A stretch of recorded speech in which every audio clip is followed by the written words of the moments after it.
इस शरीर का मात्र एक धर्म है भगवान को प्राप्त कर लेना। चौथा है काल मृत्यु। काल मृत्यु में कोई व्यक्ति बूढ़ा हो गया, बूढ़ी हो गई, उसका मृत्यु हो गया, उसको बोलते हैं काल मृत्यु। और पांचवा है जुगाड़ मृत्यु। जैसे कोई व्यक्ति मरने वाला है तो लकड़ी का व्यवस्था करो, ठंडी का समय है तो लकड़ी का व्यवस्था करो, कम्बल का व्यवस्था करो, सारा अरेंज किया जाता है, तो इसको कहता है जुगाड़ मृत्यु। ये 5 प्रकार का मृत्यु में सबसे उत्तम कोटि का मृत्यु है ये तीर्थ में जाकर के मरना, ये पवित्र माना जाता है।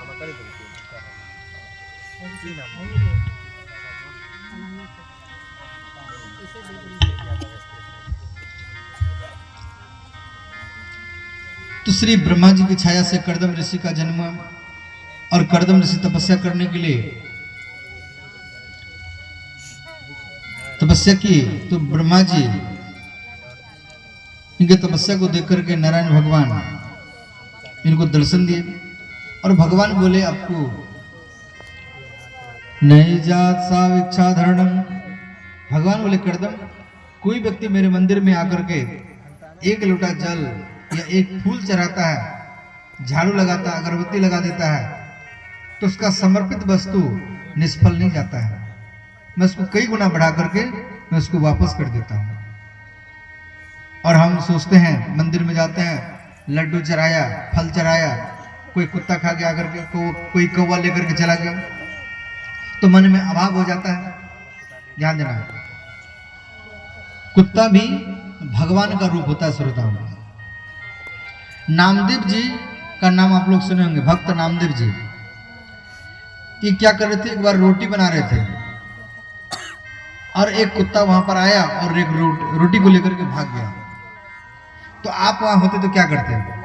डंडा लेकर उसके पीछे भागते, हल्ला गुल्ला करते, परंतु यहां नामदेव जी ऐसा कुछ नहीं किए। एक कटोरी में घी लेकर के वो कुत्ता के पीछे भागे। अरे भैया, ये सूखी रोटी लेकर के कहां भाग रहा है, तू रुक जा, मैं रोटी में थोड़ा घी मिला दूंगा तो खाने में बहुत अच्छा लगेगा। और उसी कुत्ता से कृष्ण भगवान प्रकट हो गए। बोले कृष्ण भगवान की जय हो। एक माधव दास जी वृंदावन में रहते थे। माधव दास जी एक संत थे, उनके जांग में घाव हो गया था। अब ब्रजवासी गोपी लोग आते थे और बोलते थे, बाबा आप कहें तो हम इलाज करवा दें। बोले नहीं, ये सौदा ठीक हो जाएगा। तो कभी कभी माधव दास जी क्या करते थे, वो घाव को जगा देते थे। तो घाव में कीड़े पड़ गए थे, तो कीड़े घाव से नीचे उतर गिर गए। अब कीड़े से कह रहे हैं, अरे भैया अपने घर को छोड़ करके कहाँ जा रहे हैं, आपको भोजन नहीं मिलेगा। वो कीड़ा को उठाकर घाव में रख दिया। उसी कीड़ा से भगवान श्री कृष्ण प्रकट हो गए। बोले कृष्णचंद्र भगवान की। तो भक्तों का निष्ठा जहां होगा वहीं पर भगवान को आना होगा।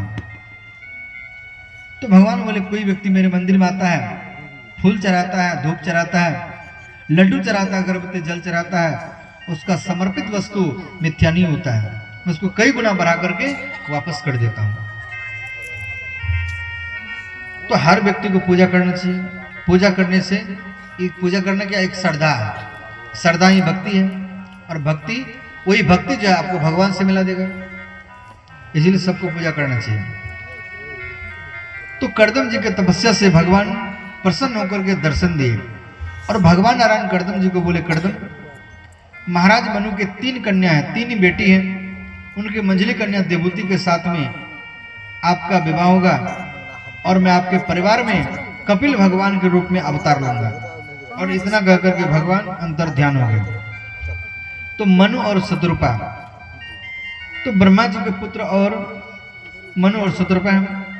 तो मनु महाराज की पत्नी शत्रुपा, जिसके संतान हम सब हैं, हम लोग जो हैं मनु महाराज के संतान हैं, इसीलिए हमें मनुष्य कहा जाता है। और हम मनु के पुत्र हैं। हमारी आदि माता शत्रुपा है। आदि माता माने जैसे आपकी माता, फिर उसकी माता, फिर उसकी माता, अंतिम में जाएंगे तो ये शत्रुपा माता ही आएंगे। आदि पिता जैसे आपके पिता, फिर उसके पिता, फिर उसके पिता, अंतिम में जाएंगे तो ये मनु महाराज ही आएंगे। तो आप आदि पिता और आदि माता की कथा श्रवण कर रहे हैं, अर्थात आप अपने परिवार की ही कथा श्रवण कर रहे हैं। आप दक्षित में भागवत श्रवण करेंगे तो आपको लगेगा कि हम अपने परिवार की कथा श्रवण कर रहे हैं। तो मनु और शत्रुपा इसके 3 कन्या हैं, आकृति, देवूति और